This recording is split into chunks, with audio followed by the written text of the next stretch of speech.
Hvert sólarupprás lofar nýjum upphafi en fyrir Arthur dró það oft fram gamalt vandamál. Hjá syni hans, Leo, var hann bjartur og fullur af lífskrafti en honum skorti oft úthaldið.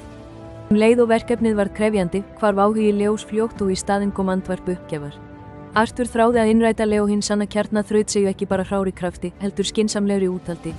Einn síðdegis leiti Arthur Leo inn í draslherbergið sitt, herbergi fullt af háum bókahillum og gleymdum fjársjóðum. Hann benti á fallegan, gamlan koparáttavita sem stóð efst á hillunni, næstum upp í loft.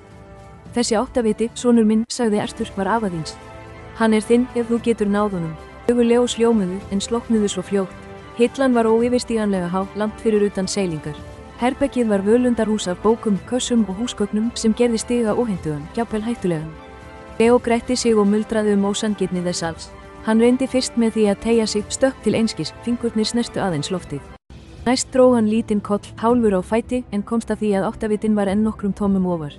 Peringur nagaði hann. Hann leitaði að traustri bók til að standa á, en gólfið var of ójafnt. Hann hugsaði meira að segja langan, grannan kústaft, en hann ýtti áttavitanum bara lengra aftur og hætta var á að hann félli. Þetta er ómögulegt, pabbi, sagði Leo og kastaði höndum sínum upp. Arthur, sem fylgdist með úr hægindastólnum sínum, brosti einfaldlega mildilega. Ómögulegt, Leo, eða bara ekki augljóst. Stundum snýst svarið ekki að ná hærra, heldur að sjá öðrísi. Hættu að horfa upp í smástund. Í uppnámi seig Leo niður í baunabúða, augnaráð hans sveif frá þeirri miklu hillu að óreiðukennda herberginu í kringum hann. Hann rakti línur antíkúsgagnanna, mynstrið á teppinu og svo fangaði eitthvað sérstakt augu hans. Þar næstum ósýnilegur gegn dökkuvinum á hillunni fyrir neðan var grannur, dökkur þráður. Hann virtist hverfa á bak við bókastafla. Með því að fylja fingerri braut hans með augunum áttaði Leo sig á því að hann teygði sig alla leiðu yfir efstu hilluna og var bundinn við antíkáttavitanum. Arthur hafði skipulagt þessa flóknu uppsetningu. Með skyndilegum skilningi færði Leo bækurnar varlega frá neðri hillunni og opinberaði lengd af snúrunni.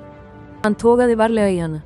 Áttavitinn, í stað þess að detta niður, rann tignarlega fram, hallaði sér fram yfir brúnina og lendi mjúklega á þykku, samanbrotnu teppi sem Arthur hafði varlega sett á gólfið áður.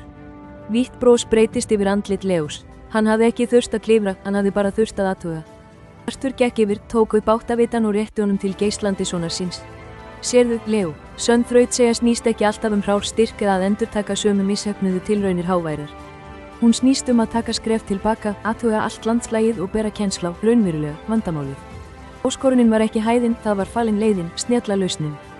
Stærstu hindranir lífsins krefjast oft ekki meiri áreynslu í ranga átt, heldur nýs sjónarhorns, skapandi hugsunar.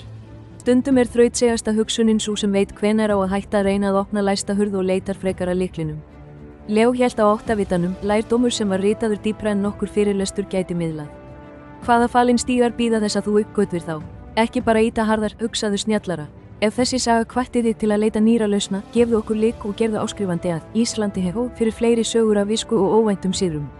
Deildu eigin sögum snjalla þrautseigju í athugasemdum hér að neðan.